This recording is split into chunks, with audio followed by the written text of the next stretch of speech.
सप्तम श्रेणी रही गणित कालांश समस्त को स्वागत पिले आज रही गणित कालांश आम 2020-21 मसीहा श्री भारती कृष्ण गणित प्रतिभा परीक्षा आसीथिबा गणित प्रश्न गुड़िकर समाधान करबा। या पूर्वर 3टी कालांश आम 1 नंबर ठारू 30 नंबर पर्यंत प्रश्न समाधान कर सारी। आज रही समाधान कार्य आम 31 नंबर रु आरंभ करबा। 31 नंबर दुईटी संख्यार गुणफल 500 और भागफल 4/5 संख्या दुईटी केते हेले भागफल 4/5 अर्थ हेउछि गोटे संख्या 4 गुण बेले अन्य संख्याटी 5 गुण हुए। जदि गोटे संख्या 4 गुण अन्य संख्या 5 गुण सेमानंकर गुणफल हेबो 4 गुण गुणन 5 गुण समान 20 वर्ग गुण। एठी मन रखिबो 20 गुण करिवनी गुणरे गुण को गुणिले ताहा वर्ग गुण हुए। ताहले 20 वर्ग गुण हेउछि सेमानंकर गुणफल। प्रश्न रे दिया जाइछि गुणफल हेउछि 500।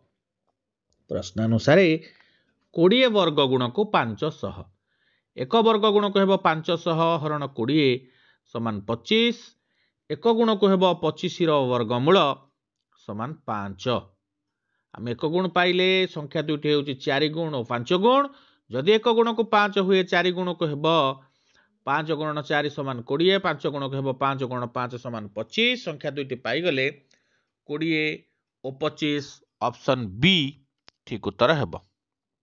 परवर्ती प्रश्न 32 नंबर गोटे संख्यार वर्ग को तार वर्गमूल रे गुणिले गुणफल 7776 हुए तेबे संख्याटी केते। यह मन रखिबा जे गोटे संख्यार वर्ग को ताहार वर्गमूल रे गुणन कले जो गुणफल मिले ताहार पंचम मूलर वर्ग हेउछि संख्या। पंचम मूल अर्थात मौलिक गुणनीयक रे विश्लेषण करी 5टी समान संख्यार आम गोटे संख्या नबा ताल तार पंचम मूल बाहरिबो। पंचम मूल भी उत्तर नुह पंचम मूलर वर्ग हेउछि तार उत्तर। देखिबा 7776 को मौलिक गुणनीयक रे विश्लेषण कले केते आसुछि। यह को मौलिक गुणनीयक रे विश्लेषण कले 2 गुणन 2 गुणन 2 गुणन 2 गुणन 2 गुणन 3 गुणन 3 गुणन 3 गुणन 3 गुणन 3 अर्थात 5टी 2 और 5टी 3 रो गुणफल हेउछि 7776।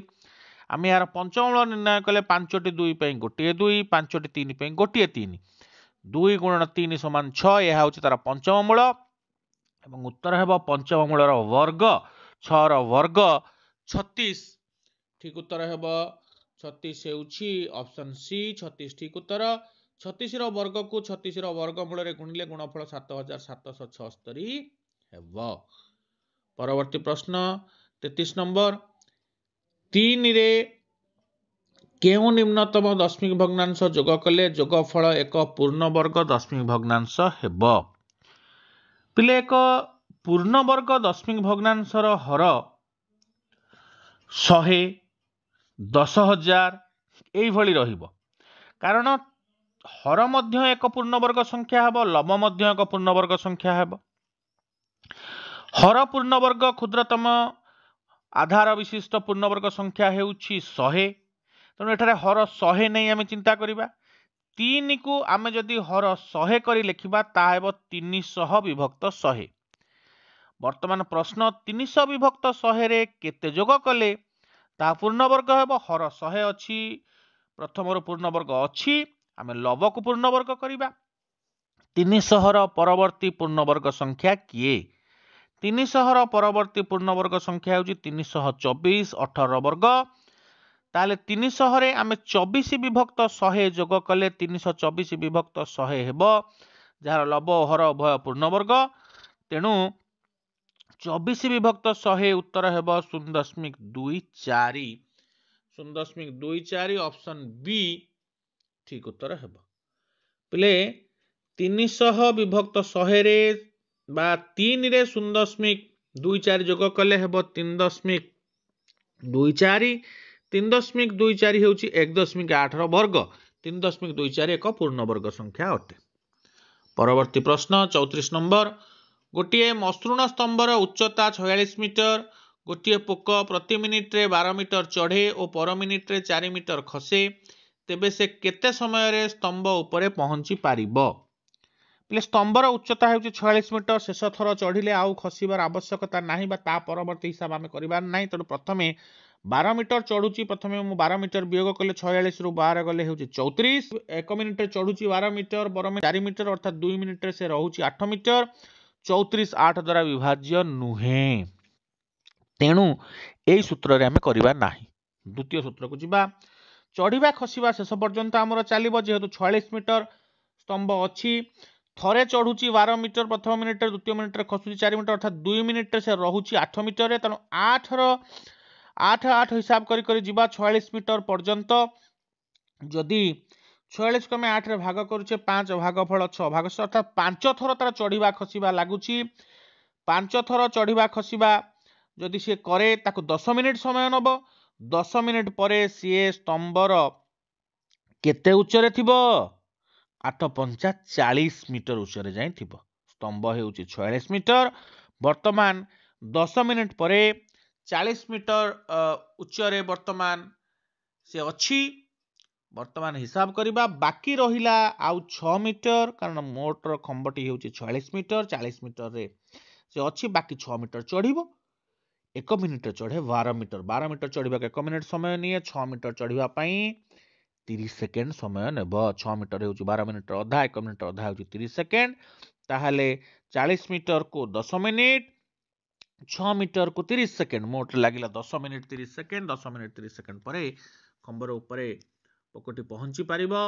ଅପସନ୍ ଏ 10 ମିନିଟ 30 ସେକେଣ୍ଡ ଠିକ ଉତ୍ତର ହେବ।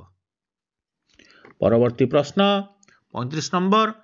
ଗୋଟିଏ ନୌକା ସ୍ରୋତର ଅନୁକୂଳରେ 5 ଘଣ୍ଟାରେ 100 କିଲୋମିଟର ଯାଏ ଓ ପ୍ରତିକୂଳରେ 8 ଘଣ୍ଟାରେ 64 କିଲୋମିଟର ଫେରି ଆସେ, ତେବେ ଘଣ୍ଟା ପ୍ରତି ସ୍ରୋତର ବେଗ ଓ ନୌକାର ବେଗ ସ୍ଥିର କର। ଏଠାରେ ଆମକୁ ଅନୁକୂଳ ବେଗ ଦେଇଛି 5 ଘଣ୍ଟାରେ 100 କିଲୋମିଟର, ଆମେ 1 ଘଣ୍ଟାରେ ବାହାର କରିବା। 1 ଘଣ୍ଟାରେ ହେଉଛି 100 ହରଣ 5 ସମାନ 20 କିଲୋମିଟର, ତାହା ହେଉଛି ଅନୁକୂଳ ବେଗ। ସେଇଭଳି ପ୍ରତିକୂଳ ବେଗ ନିର୍ଣ୍ଣୟ କରିବା। ଯେହେତୁ 8 ଘଣ୍ଟାରେ 64 କିଲୋମିଟର ଫେରି ଆସେ, ତାହେଲେ 1 ଘଣ୍ଟାରେ ଆସିବ 64 ହରଣ 8 ସମାନ 8 କିଲୋମିଟର, ତାହା ହେଉଛି ପ୍ରତିକୂଳ ବେଗ। ଆମେ ଅନୁକୂଳ ବେଗ ଓ ପ୍ରତିକୂଳ ବେଗ ନିର୍ଣ୍ଣୟ କଲେ 20 କିଲୋମିଟର 8 କିଲୋମିଟର। ବର୍ତ୍ତମାନ ସ୍ରୋତର ବେଗ ବାହାର କରିବା। ସ୍ରୋତର ବେଗ ହେଉଛି ଅନୁକୂଳ ବେଗ ଫେଡ଼ାଣ ପ୍ରତିକୂଳ ବେଗ ହରଣ 2। 20 କିଲୋମିଟର ଫେଡ଼ାଣ 8 କିଲୋମିଟର ସମାନ 12 କିଲୋମିଟର ହରଣ 2 ସମାନ 6 କିଲୋମିଟର, ଏହା ହେଉଛି ସ୍ରୋତର ବେଗ। ନୌକାର ବେଗ ହେଉଛି ଅନୁକୂଳ ବେଗ ମିଶାଣ ପ୍ରତିକୂଳ ବେଗ ହରଣ 2। 20 କିଲୋମିଟର ମିଶାଣ 8 କିଲୋମିଟର ସମାନ 28 କିଲୋମିଟର ହରଣ 2 ସମାନ 14 କିଲୋମିଟର, ଏହା ହେଉଛି ନୌକାର ବେଗ। ଆମକୁ ପଚାରିଛି ସ୍ରୋତର ବେଗ ଓ ନୌକାର ବେଗ ସ୍ଥିର କର। 6 କିଲୋମିଟର ଓ 14 କିଲୋମିଟର, ଅପସନ୍ ବି ଠିକ ଉତ୍ତର ହେବ। ହେଲେ 14 କିଲୋମିଟର 6 କିଲୋମିଟର ମଧ୍ୟ ଲେଖା ଅଛି ଓଲଟା, ତେଣୁ ତାକୁ ଉତ୍ତର ମାରିବନି, କାରଣ ପ୍ରଶ୍ନରେ ଯେଉଁ କ୍ରମରେ ପଚାରିଛି ସ୍ରୋତ ଓ ନୌକା, ସେହି ଅନୁସାରେ ପ୍ରଥମେ ସ୍ରୋତର ବେଗ 6 କିଲୋମିଟର, ନୌକାର ବେଗ 14 କିଲୋମିଟର, ଅପସନ୍ ବି କୁ ଠିକ ଉତ୍ତର ଧରିବା। ପରବର୍ତ୍ତୀ ପ୍ରଶ୍ନ 36 ନମ୍ବର। ଗୋଟିଏ କନାର ଦୈର୍ଘ୍ୟ 2.6 ମିଟର ଓ ପ୍ରସ୍ଥ 1.6 ମିଟର। ଏହି କନାରୁ 0.2 ମିଟରର କେତୋଟି ବର୍ଗାକାର ରୁମାଲ ପ୍ରସ୍ତୁତ କରାଯାଇପାରିବ? ଏଠାରେ ରୁମାଲ ସଂଖ୍ୟା ନିର୍ଣ୍ଣୟ କରିବାକୁ ଦିଆଯାଇଛି। ରୁମାଲ ସଂଖ୍ୟା ନିର୍ଣ୍ଣୟ କରିବା ପାଇଁ ଆମେ କନାର କ୍ଷେତ୍ରଫଳରେ ରୁମାଲର କ୍ଷେତ୍ରଫଳକୁ ଭାଗ କରିବା। କନା ହେଉଛି ଆୟତାକାର, ତେଣୁ ତାର କ୍ଷେତ୍ରଫଳ ହେବ ଦୈର୍ଘ୍ୟ ଗୁଣନ ପ୍ରସ୍ଥ 2.6 ମିଟର ଗୁଣନ 1.6 ମିଟର, ଏହା ହେଉଛି କନାର କ୍ଷେତ୍ରଫଳ। ରୁମାଲ ହେଉଛି ବର୍ଗାକାର ଏବଂ ଏହାର ବାହୁ ଦେଇଛି 0.2 ମିଟର, ତାହେଲେ ରୁମାଲର କ୍ଷେତ୍ରଫଳ ହେବ 0.2 ମିଟର ଗୁଣନ 0.2 ମିଟର। ଏହାକୁ ଭାଗ କଲେ ଆମେ ଏଇଭଳି ଲଘିଷ୍ଠ କରିପାରିବା। ଉଭୟକୁ ଲବ ହର ଆକାରରେ ଲେଖିକି 2.6 ରେ 0.2 କୁ ଭାଗ କଲେ ହେବ 13, 1.6 ରେ 0.2 କୁ ଭାଗ କଲେ ହେବ 8, 13 ଅଷ୍ଟା 104, ମୋଟରେ 104ଟି ରୁମାଲ ପ୍ରସ୍ତୁତ ହୋଇପାରିବ। ଅପସନ୍ ଏ ଠିକ ଉତ୍ତର ହେବ। ପରବର୍ତ୍ତୀ ପ୍ରଶ୍ନ 37 ନମ୍ବର। 40 ମିଟର ଦୈର୍ଘ୍ୟ ଓ 25 ମିଟର ପ୍ରସ୍ଥର ଏକ ପଡ଼ିଆରେ ଦୁଇଟି 2 ମିଟର ଓସାର ରାସ୍ତା ପରସ୍ପରକୁ ସମକୋଣରେ ଛେଦ କରନ୍ତି, ତେବେ ରାସ୍ତାର କ୍ଷେତ୍ରଫଳ କେତେ? ପିଲେ ଏହି ଚିତ୍ରଟିକୁ ଲକ୍ଷ୍ୟ କର। ଏହିଭଳି ରାସ୍ତା ଦୁଇଟି ପରସ୍ପରକୁ ସମକୋଣରେ ଛେଦ କରିଛନ୍ତି। ପ୍ରଥମେ ଦେଖିବା ଦୈର୍ଘ୍ୟରେ ଥିବା ରାସ୍ତାର କ୍ଷେତ୍ରଫଳ କେତେ ହେବ।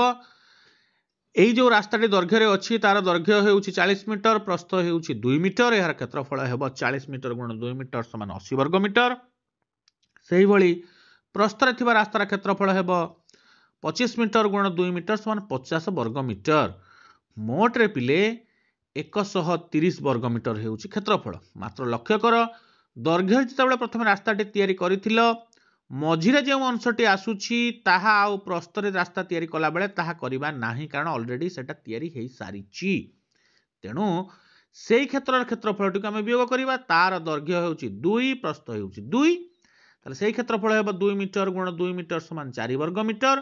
ताले 130 वर्ग मीटर रु 4 वर्ग मीटर वियोग कले हेबो 126 वर्ग मीटर। यह रास्तार क्षेत्रफल ऑप्शन सी 126 वर्ग मीटर ठीक उत्तर हेबो।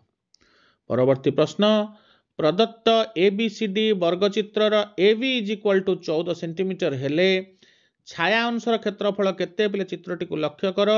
एबीसीडी वर्ग क्षेत्र मध्य चारिटी वृत्त परस्पर को लागि करी रहिछंती एवं से पचारिछि वृत्त को छाड़ी देला पर अवशिष्ट जो क्षेत्र अछि ताको छायांकित करा जाइछि एवं साहार क्षेत्रफल पचारिछि। एठारे आमे वर्ग क्षेत्रर क्षेत्रफल रु चारिटी वृत्तर क्षेत्रफल को वियोग कले अवशिष्ट क्षेत्रर क्षेत्रफल पाइबा।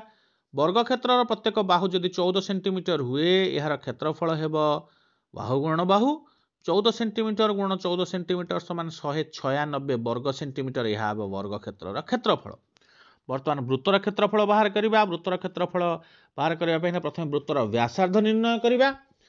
देखो पिले जेहेतु वर्ग क्षेत्रर बाहु 14 मीटर हुए एवं दीटा वृत्तर व्यास को जोग कले हमर 14 सेंटीमीटर हेबो ताहले गोटे वृत्तर व्यास हेबो 7 सेंटीमीटर एवं व्यासार्ध हेबो 7 सेंटीमीटर हरण 2 समान 3.5 सेंटीमीटर यह हेबो प्रत्येक वृत्तर व्यासार्ध।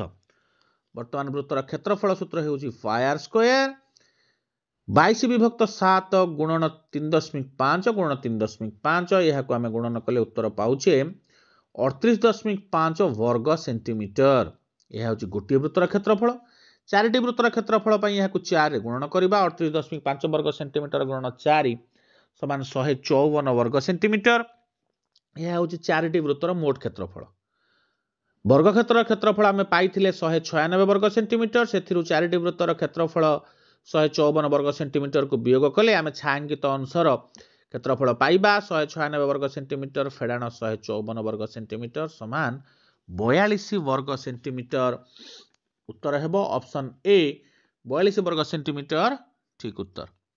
परवर्ती प्रश्न 39 नंबर गोटे वृत्ताकार जमी को 4 समान भाग में विभक्त करी प्रत्येक क्षेत्रर परिसीमार बाड़ देवाकू 1 मीटर को 2 टंका हिसाब से 288 टंका खर्च हुए उक्त जमीर व्यास केते। पहले गोटे वृत्ताकार जमी को जदि आमे 4 समान भाग करिबा ताहा एही भली देखा जिवो। एठार देख जदि सबुजाक क्षेत्र में मो बाड़ दिए ताले वृत्तर परिधि रे बाड़ देबी एवं 2टी व्यास रे बाड़ देबी। मोट रे मोर खर्च हेउची 2 टंका हिसाब से 288 टंका अर्थात मोट रे बाड़ देइछि 288 हरण 2 समान 144 मीटर। ताले वृत्तर परिधि मिश्रण 2टी व्यास समान 144 मीटर। वृत्तर परिधि हेउची पाई डी प्लस 2टी व्यास हेउची 2d 2टी व्यास d कहले डायमीटर तेणु आम व्यास को सर्ट d बोली धरू तेणु ताहा हेउची 144 मीटर। एठारे उभय जोग क्रिया आम d को जदि कमन नबा पाई प्लस 2 रहिबो ताहा हेउची 144 मीटर। पाई को 22 विभक्त 7 नहीं तादरे 2 जोग कले आम पाउछे 36 विभक्त 7 ताले 36 विभक्त 7 d is equal to 144 metre हेले d हेबो 144 गुणन 7 विभक्त 36 36 4 144 4 7 28 मीटर d बा व्यास 28 मीटर हेबो ऑप्शन सी 28 मीटर ठीक उत्तर हेबो। परवर्ती प्रश्न 40 नंबर गोटे कोणर परिपूरक कोण अनुपूरक कोणर 5 गुण हेले सेही कोणर परिमाण केते। प्रश्न रे दिया जाइछि अनुपूरक कोण 1 गुण बेले परिपूरक कोण 5 गुण। आमे जानिछे कोनोसी कोणर परिपूरक कोण और अनुपूरक कोण मध्य अंतर सर्वदा 90 डिग्री हुए। ताले एठारे प्रश्नानुसार आमर 4 गुण को 90 डिग्री 1 गुण को हेबो 90 डिग्री हरण 4 समान 22.1 विभक्त 2 डिग्री। ताले आमर कोणर परिमाण हेबो 22.1 विभक्त 2 डिग्री अनुपूरक कोण जहा 67 पूर्ण 1 विभक्त 2 डिग्री हेब ऑप्शन सी 67 पूर्ण 1 विभक्त 2 डिग्री ठीक उत्तर हेब। ठीक अच्छे पिले आज गणित कालांश आम 2020-21 श्री भारती कृष्ण गणित प्रतिभा परीक्षा रे आसीथिबा गणित प्रश्न गुड़िकर समाधान करुथिले। आज कालांश आम 31 नंबर ठार 40 नंबर पर्यंत प्रश्न समाधान करिछे। परवर्ती कालांश अवशिष्ट प्रश्न गुड़िकर समाधान करिबा। आज एतिकी धन्यवाद।